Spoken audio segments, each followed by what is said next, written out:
Feliz Páscoa mais uma vez. Amém. Deus te abençoe em nome de Jesus. Nós anunciamos a Páscoa do Senhor todas as vezes que nos reunimos. Então nós nos reunimos em nome de Jesus. E Ele está presente. Mas hoje, evidentemente, é uma data especial. A Páscoa, que é essa data no calendário cristão, que é mais do que apenas uma data, né? É, na verdade, a plenitude do plano salvífico de Deus. A ideia de que em Jesus de Nazaré se cumpriram agora todas as perspectivas vinculadas à salvação. Eu queria pensar a respeito dessa Páscoa, lendo com vocês dois textos, na verdade, tá? Um texto está lá em Lucas 22, versículo 14. Todo mundo lá? Lucas 22, 14, que diz assim: Chegada a hora, pôs-se Jesus à mesa e com ele os apóstolos, e disse-lhes: Tenho desejado ansiosamente comer convosco esta Páscoa, antes do meu sofrimento. Pois vos digo que nunca mais a comerei, até que ela se cumpra no reino de Deus. E tomando um cálice, havendo dado graças, disse: Recebei e reparti entre vós. Pois vos digo que de agora em diante não mais beberei do fruto da videira, até que venha o reino de Deus. E tomando um pão, tendo dado graças, o partiu e lhes deu, dizendo: Isto é meu corpo, oferecido por vós, fazei isto em memória de mim. Semelhantemente, depois de cear, tomou o cálice, dizendo: Esse é o cálice da nova aliança, no meu sangue derramado em favor de vós. Todavia, a mão do traidor está comigo à mesa, que o Filho do Homem, na verdade, vai segundo o que está determinado, mas é daquele por intermédio de quem ele está sendo traído. Então começaram a indagar entre si quem seria dentre eles que estava para fazer isso. Vamos ler até aqui. E eu depois vou ler um outro texto, mas antes disso, pensar um pouquinho sobre essa passagem aqui. Essa passagem é a passagem da Páscoa. E Jesus está fazendo aqui uma coisa que ele fazia com muita constância, que era partilhar a mesa com as pessoas. Jesus gostava de partilhar a sua mesa com as pessoas. Aliás, Jesus tinha um hábito interessante que eu já falei que a gente podia adotar para a nossa própria prática diária, que é o de se autoconvidar para comer na casa dos outros. Né? Zaqueu, me convém comer na tua casa hoje. Olha que legal. Né? Francisco, me convém hoje. Né? Então, desce da árvore. Essa ideia de se não só de se autoconvidar, mas de partilhar a mesa, na lógica judaica, vamos lembrar, é muito mais do que partilhar a refeição. É fazer aliança. Por isso é que o procedimento de Jesus causa escândalo nos religiosos. Porque os fariseus, os saduceus e os escribas estão preocupados com a pureza religiosa, com a necessidade de se afastar da gente pecadora, eles se mantinham separados. Né? A ideia de santidade que eles tinham é essa, separação das pessoas. Quem? Dos não puros, dos que não são como eles são. Mas Jesus é o contrário disso. Né? A gente consegue recorrer os evangelhos e encontra Jesus na companhia de gente muito, de reputação muito duvidosa, no segundo olhar religioso e também social. Mas Jesus gosta de fazer isso. Partilhar a mesa, portanto, não é uma tarefa incomum na vida de Jesus. E partilhar a mesa como sinal de aliança significa dizer, com todas as palavras, o seguinte: o perdão de Deus precede o arrependimento das pessoas. E é o perdão de Deus que torna possível esse arrependimento. Eu vou repetir essa frase. O perdão de Deus precede o arrependimento das pessoas. A lógica não é: eu vou então primeiro me arrepender, primeiro me aproximar de Jesus e sentar à sua mesa. Não. A lógica é: venha e se sente. E por causa desse convite, o próprio Espírito de Deus age dentro do coração, gerando arrependimento. Essa é a leitura que aparece no Evangelho. Essa é a ousadia de Jesus. Por isso que ele é chamado de amigo de pecadores e publicanos. Amigo de gente que não era gente. Amigo de pessoas que eram desconsideradas do seu próprio tempo, excluídas. Ele é amigo dessas pessoas. E aí ele institui a Páscoa, ele diz, inclusive, nessa perspectiva aqui, que ele está com muita vontade de fazer aquela Páscoa para os discípulos. Né? Esperei ansiosamente comer convosco essa Páscoa. E por que essa Páscoa em especial?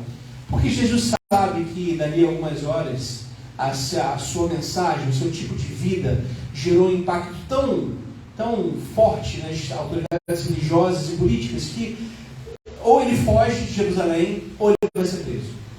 Ele tem certeza disso. Então ele está dizendo aqui, ó, eu queria comer com vocês antes do meu sofrimento. Queria comer com vocês, porque vocês são meus amigos.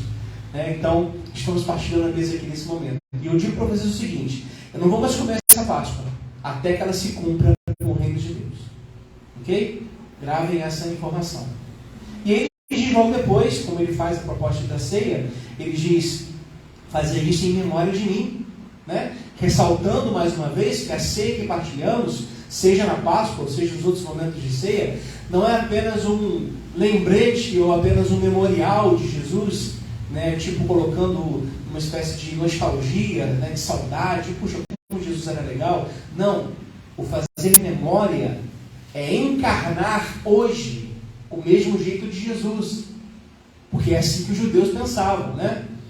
Se você quer pensar na Páscoa, na ceia, na Páscoa, a última ceia, imagino que vai vir à sua mente aquele quadro famoso do Da Vinci, né? Jesus no centro, aí tem lá os discípulos ao lado, né?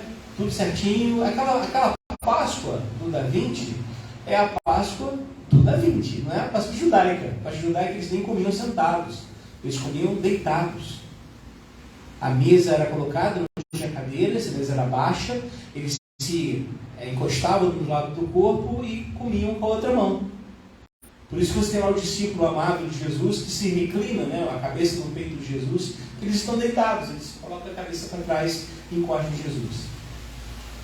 Então, rememorar a Páscoa, rememorar a ceia, não é tentar trazer a memória e reconstruir mentalmente como é que teria sido, mas sim é fazer de novo. Quando os discípulos, quando os israelitas, por exemplo, eram lembrados, olha, vocês eram nômades, vocês eram peregrinos pelo deserto, e aí você tem toda uma cerimônia que é lá a festa dos tabernáculos, né, a festa das tendas, e nessa festa, diz lá o texto bíblico, vocês precisam fazer o seguinte, saiam das suas casas, vão para lugares ermos, montem tendas e permaneçam lá para fazer memória de que vocês eram também estrangeiros e peregrinos. Então, rememorar é fazer de novo. Quando se fala aqui, fazer em memória de mim, na ceia, a perspectiva é exatamente essa. É fazer de novo. Ou seja, o que Jesus viveu, a forma como ele viveu, é essa forma que precisa agora concretizar na nossa existência. Aí sim nós estamos fazendo a memória de Jesus. Amém? Até aqui? Muito bem. Essa aqui é a situação da Páscoa. A gente sabe a história, Jesus logo depois é preso. Mas eu não queria falar exatamente desse texto, porque eu queria pegá-lo como ponto de partida, para ressaltar esses dois aspectos. Jesus partilha sua mesa com gente que não presta aos olhos da religião, o que é muito bom, gente, porque significa dizer que Jesus pode partilhar a sua mesa comigo, porque aos olhos da religião eu não presto. Não sei se vocês viram na internet isso, hoje uma lista de pecados. Vocês viram isso nas redes sociais? Uma lista de pecados que foi promulgada num retiro aí de jovens. E tem todas as possibilidades que você pode imaginar de pecado, desde ouvir música, né, do mundo, até jogar RPG. Eu joguei RPG, caramba, eu tô no inferno. Até todos os ismos possíveis, né? Então você tem lá liberalismo, comunismo, evidentemente, um monte de listas assim, de pecado, né? E todos muito vinculados à área de moralidade. Pois bem, aos olhos da religião, então eu me enquadro nesse pacote. O que é muito bom, porque aí eu posso ficar na mesa de Jesus. Isso é muito bom. Essa é a primeira coisa que me chama a atenção. E a segunda é essa lógica de que ele fala, eu não vou mais tomar esse cálice até que ele se cumpra no reino de Deus. Dito isso, deixa isso aqui à parte, eu queria falar de um outro personagem que a gente conhece muito também na Páscoa, que é Maria de Magdala. Maria Madalena. A gente falava sobre ela aqui agora há pouco, né? A seriado The Chosen, não é isso? Maria Madalena é um apelido pejorativo, tá, gente? Aliás, eu não sei se vocês sabem, mas a fama que Maria Madalena tem no texto bíblico, qual é? Ela era o quê? Prostituta. Não há uma vírgula no texto bíblico falando isso sobre ela. Isso foi uma imposição da igreja de um bispo do século VI, que associou aquela mulher que teve em flagrante adultério com a Maria Madalena e fez isso com um propósito muito claro, tá? Abrindo um parênteses aqui, porque Maria de Magdala era líder na igreja cristã primitiva.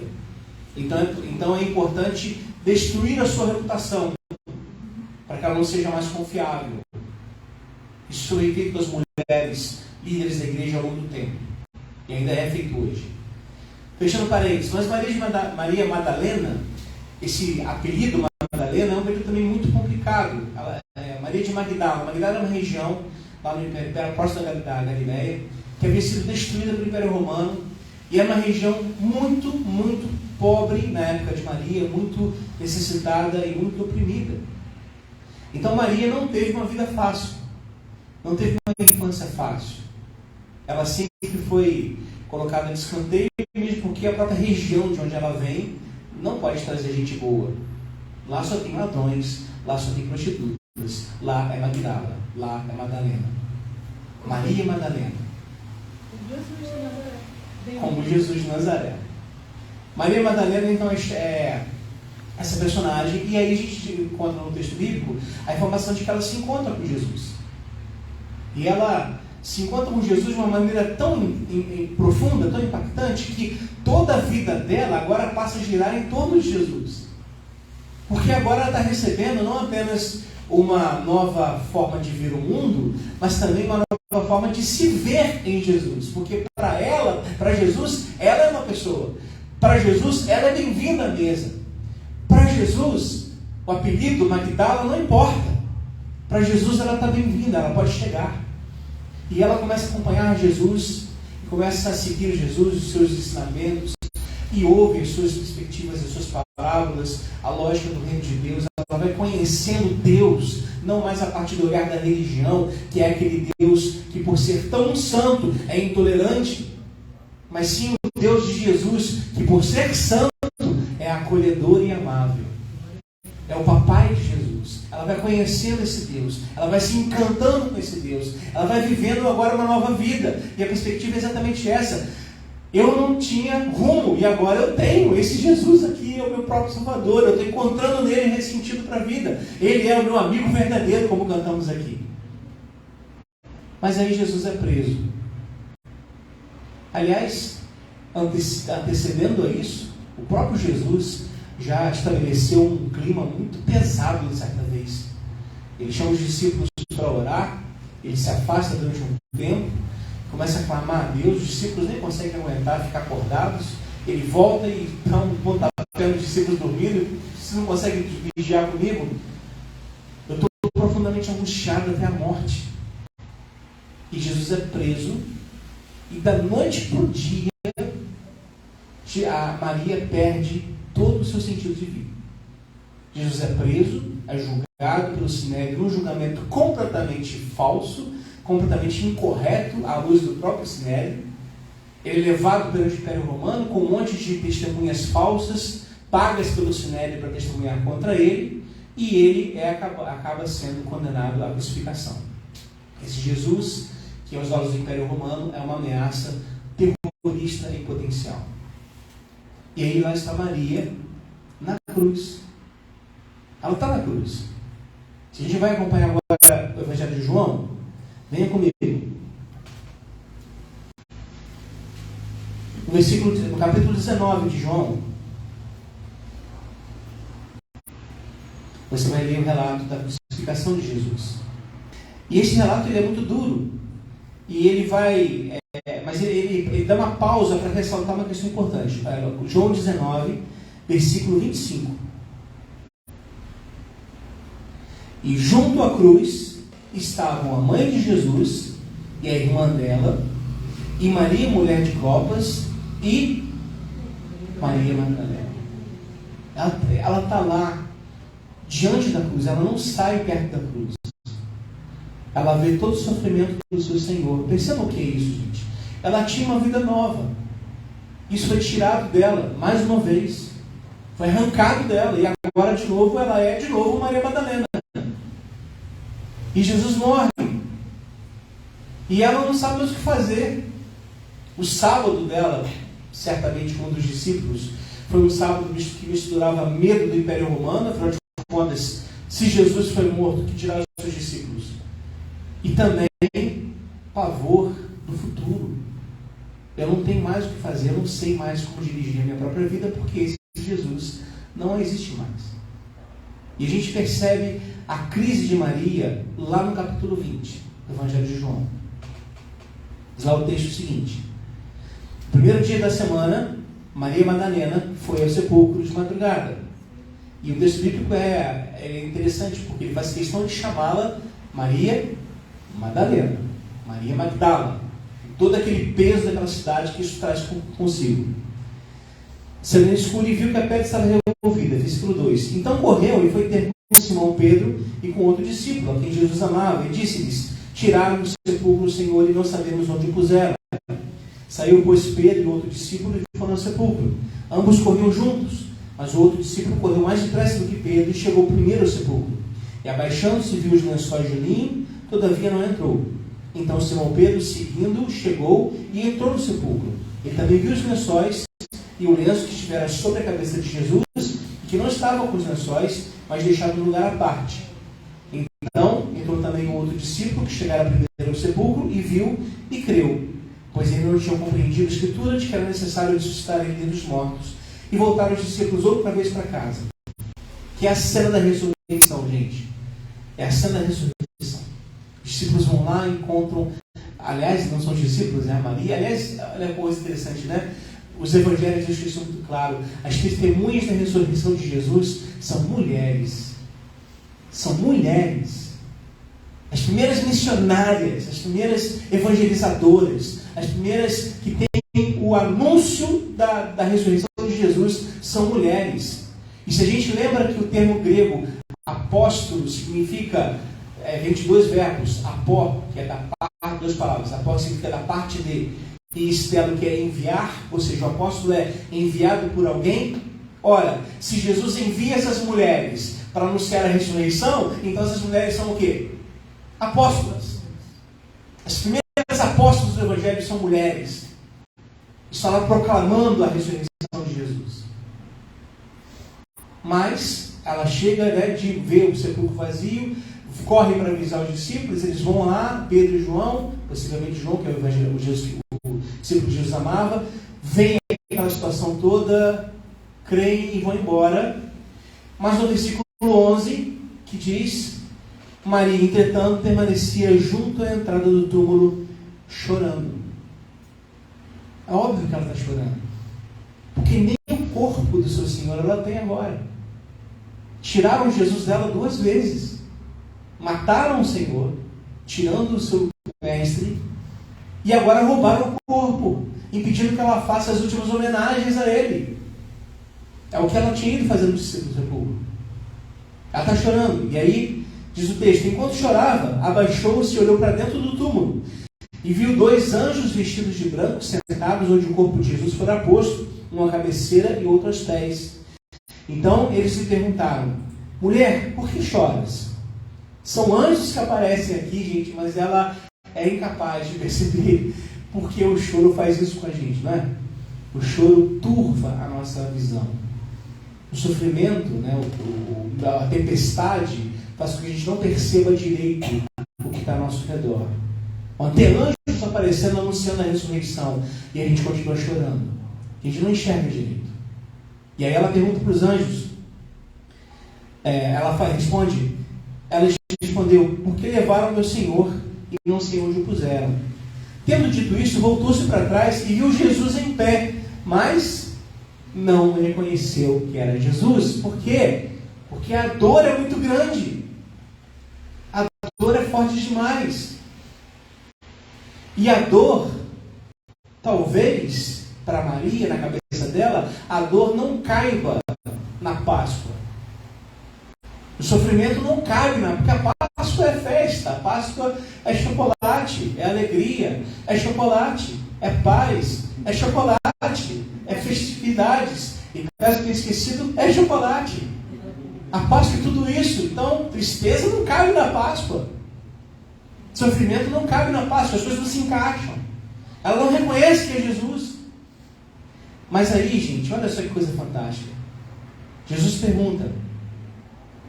perguntou-lhe Jesus: mulher, por que choras? De novo. E aí a pergunta: a quem procura?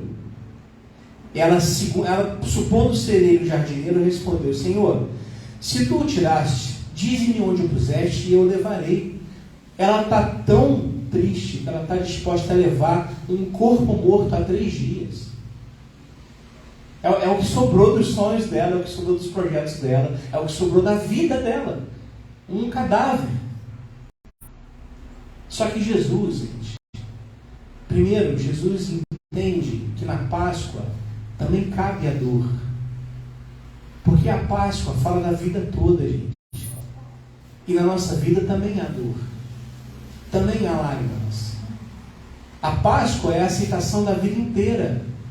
A Páscoa é a ressurreição de Jesus que serve para a vida toda. E a vida toda que nós vivemos também se relaciona aos sofrimentos que passamos, às incredulidades que temos, aquelas perspectivas que a gente pensa e olha para cima e diz: Deus não está escutando. Ou se está escutando, ele é sádico, porque não me responde. Quem nunca pensou assim? A noite escura da alma, da qual diziam os místicos medievais, aquele momento que você olha em volta e se sente completamente abandonado por Deus, e é assim mesmo, não tem resposta não. É isso. Deus não está presente, não está ouvindo, e pior ainda, não é só isso. Não é que talvez não exista Deus para ouvir. Talvez Deus exista, te ouça e não se importe. Isso é crise demais. É o choro de Maria. E isso cabe na Páscoa. Por que eu digo que cabe na Páscoa? Porque a essa mulher aqui que está chorando desse tipo, o que acontece? Versículo 15 de novo. Perguntou-lhe Jesus: mulher, por que choras? A quem procuras? E ela, supondo ser jardineira, respondeu: Senhor, se tu tiraste, dize-me onde puseste, eu levarei. Disse-lhe Jesus: o que ele diz? Isso só. Não diz Madalena. Porque para Jesus, todo aquele passado de Magdala não importa mais. Tudo se fez novo. O pecado, o passado, tudo já se colocando para trás. Eu te dou um novo nome, Maria. Você não será mais Maria de Magdala. Você é só Maria. Você é só Maria. E esse anúncio de Jesus, dando a ela um novo nome, é suficiente para que ela reconheça Jesus como mestre. E ela, voltando, disse em hebraico Raboni, que quer dizer mestre. Jesus nos dá um novo nome. Aliás, lá no Apocalipse se afirma com todas as letras que Deus dá uma pedrinha branca para cada um de nós, na qual está escrito um nome que somente Deus e a pessoa conhecem. É o auge da individualidade na relação com Deus. Não do individualismo, que é ruim, mas da individualidade, da identidade pessoal. Você é conhecido de Deus. Você é conhecida de Deus. Deus olha para você e não diz o seu nome lembrando o seu passado. Deus olha para você e diz: Nisete, Sara, Wanderli, Águida, Adriana, só isso. E isso é suficiente para a gente olhar para ele e dizer: mestre. E aí o texto continua. Jesus diz: recomendou Jesus: não me detenhas, porque ainda não subi para o meu Pai, mas vai ter com os meus irmãos e diz-lhes: subo para o meu Pai e vosso Pai, para meu Deus e vosso Deus. É interessante porque antes Jesus falava sempre do meu Pai. Agora não é só o meu Pai, é o meu Pai e o vosso Pai. Estão juntos agora. E aí Maria sai, anunciando os discípulos, viu o Senhor e contou o que lhes disseram essas coisas. E logo depois Jesus aparece para os discípulos. E quando aparece para os discípulos, o que Jesus faz? Ele faz uma reunião de ceia. Ele toma vinho. Lembra que falamos? Eu não tomarei de novo outro vinho, né, enquanto não se cumprir a plenitude do reino de Deus. Jesus faz isso. A gente vira a página do capítulo 21, quando Jesus aparece lá para os discípulos no mar, a gente percebe que Jesus está lá preparando uma refeição para os discípulos. Peixe assado, né, na brasa, pão. Não temos peixe aqui, mas temos pão. E isso aqui é o anúncio da ressurreição de Jesus, gente. E isso é fantástico. A Páscoa é o anúncio, primeiro, de que tudo que somos cabe dentro dela. Tudo. Tudo. A fé, a descrença, a alegria, a tristeza, os sorrisos, as lágrimas, tudo cabe dentro da Páscoa. Tudo. Aliás, falaremos sobre isso no canal hoje à noite. Dê o seu like. A Páscoa também é um anúncio de que todo o passado nosso, longe de Jesus, e aquele passado que é apontado pela religião como algo indigno, esse passado não mais existe, não é mais levado em conta. Deus fala isso, né? Eu vou apagar as suas transgressões por amor de mim mesmo. Não vou me lembrar dos seus pecados. Pecados reais e pecados irreais criados pela religião. E mais ainda, eu não vou me preocupar mais, né, não vou deixar você preocupado com essas afirmações que os religiosos possam fazer acerca de você, porque você não é de Magdala. Você é apenas você. Isso é muito legal. Amém? Deus abençoe essa Páscoa em nome de Jesus. Nos dê plenitude da sua presença, nos dê alegria da sua presença, nos dê a certeza de que nós temos um novo nome que Deus nos dá. Jesus nos chama por esse nome e Ele cuida de cada um de nós individualmente. A gente vê os discípulos lá no caminho de Emaús tristes porque Jesus tinha sido morto, e Jesus vai até lá para conversar com eles e se revela a eles. Lembra da passagem de Lucas?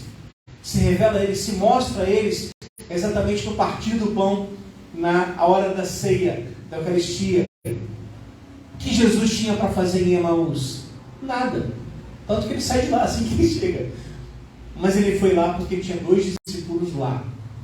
E ele foi lá chamá-los por um nome. É assim que ele faz com a gente. Amém? Amém. Vamos orar, irmãos?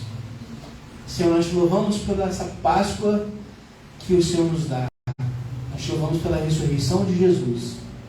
Senhor Deus, te louvamos porque recebemos do Senhor um novo nome e te pedimos que o Senhor nos ajude a viver em novidade de vida, Senhor, segundo a tua vontade.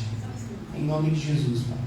Nós vamos agora participar, Senhor, desse encontro contigo mais uma vez na tua mesa, que o Senhor mesmo nos convida para participar. Então, Senhor, nós já de forma muito ousada, mas confiantes na tua graça e na tua aceitação, nós tomamos assento à tua mesa. Amém, Jesus. Obrigado, Jesus, porque tu estás sentado conosco também. O Senhor está repartindo o pão e repartindo o vinho. O Senhor está repartindo o teu corpo, a tua vida conosco. Obrigado, Senhor, por esse momento, em nome de Jesus. Vamos participar da ceia.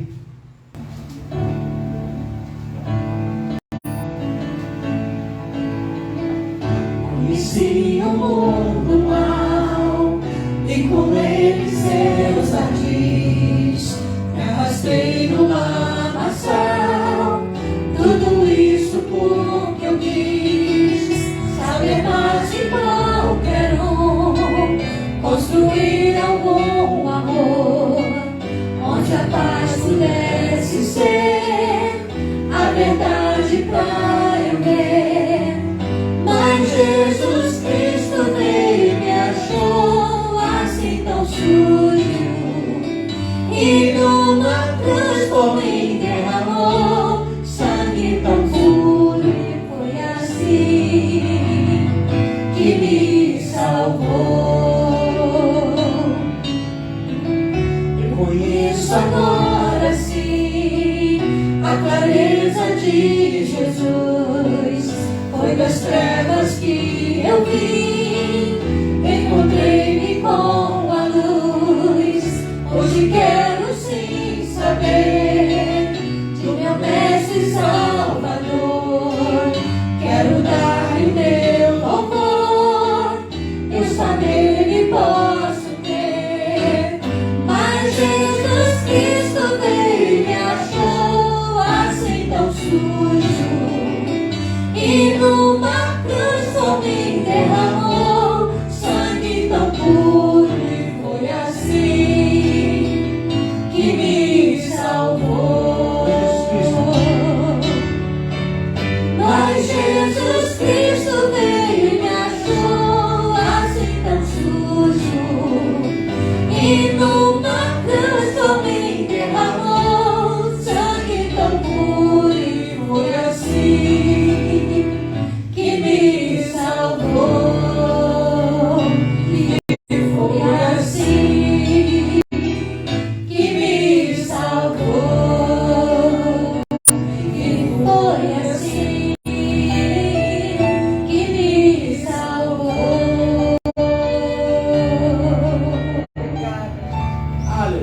Glória a Deus.